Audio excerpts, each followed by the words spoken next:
ഗുജറാത്തിലേക്ക് വന്നാൽ അവിടെ ഭീതി വിതയ്ക്കുന്നുണ്ട് CHPV വൈറസ് ബാധ. 8 പേരാണ് ഇതുവരെ വൈറസ് ബാധയെ തുടർന്ന് മരിച്ചത്. മരിച്ചവരിൽ 6 പേരും കുട്ടികളാണ്.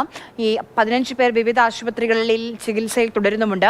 അർജുൻ പീതാംബരൻ വിവരങ്ങളുമായി നമുക്കൊപ്പം ചേരുന്നുണ്ട്. അർജുൻ, കൂടുതലായും ഇത് കുട്ടികളെ ബാധിക്കുന്ന ഒരു അസുഖമാണ്. കൊതുക് വഴിയാണ് കൂടുതലും ഇത് സ്പ്രെഡ് ആവുന്നത്. എന്താണ് ആരോഗ്യവകുപ്പ് അറിയിക്കുന്ന കാര്യം?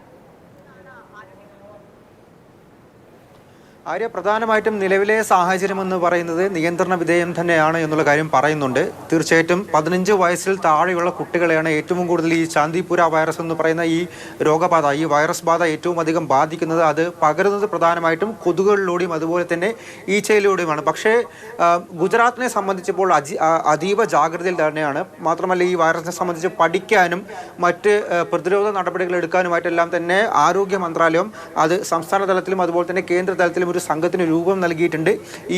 ഈ സംഘമാണ് ശേഷം ഈ വൈറസിനെ സംബന്ധിച്ചുള്ള തുടർ പഠനങ്ങൾ നടത്തുക, അതുപോലെ തന്നെ രോഗപ്രതിരോധ നടപടികളുമായി ബന്ധപ്പെട്ട് മറ്റ് തീരുമാനങ്ങൾ എടുക്കുക. നിലവിൽ ഈ രോഗലക്ഷണങ്ങൾ കേന്ദ്രീകരിച്ചുള്ള ചികിത്സ നടത്തി അതിലൂടെ ഒരു ഭേദപ്പെട്ട രീതിയിലേക്ക് എത്തുക എന്നുള്ളതാണ് ഒരു പോംവഴിയായിട്ടുള്ളത്. കാരണം ഒരു കുത്തിവയ്പ്പോ അല്ലെങ്കിൽ മറ്റൊരു പ്രതിരോധ നടപടിയോ പെട്ടെന്ന് അല്ലെങ്കിൽ നിലവിൽ എന്തായാലും ഈ CHPV എന്ന് പറയുന്ന വൈറസ് ബാധിതയ്ക്ക് ഇല്ല എന്നുള്ളതാണ് പ്രധാനമായിട്ടും ആശങ്ക ഉണ്ടാക്കുന്നത്.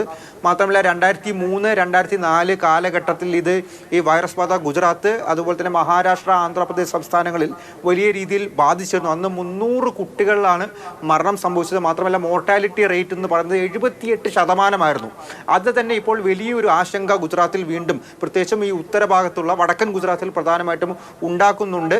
ഈ പനി, തലവേദന, അതുപോലെ തന്നെ മസ്തിഷ്ക ജ്വരം തുടങ്ങിയ ഈ കാര്യങ്ങളാണ് ഈ രോഗത്തിലേക്ക് നയിക്കുന്നത് എന്നുള്ള കാര്യം കൂടി പറയുന്നുണ്ട്. അത്തരത്തിലുള്ള ലക്ഷണങ്ങൾ പഠിച്ച് അതുമായി ബന്ധപ്പെട്ടുള്ള ചികിത്സ നൽകിയിട്ടാണ് ഇപ്പോൾ എന്തായാലും സ്ഥിതി നിയന്ത്രണ വിധേയമായി തുടരുന്നത്. എന്തായാലും വലിയ ജാഗ്രത ഗുജറാത്തിലുണ്ട്.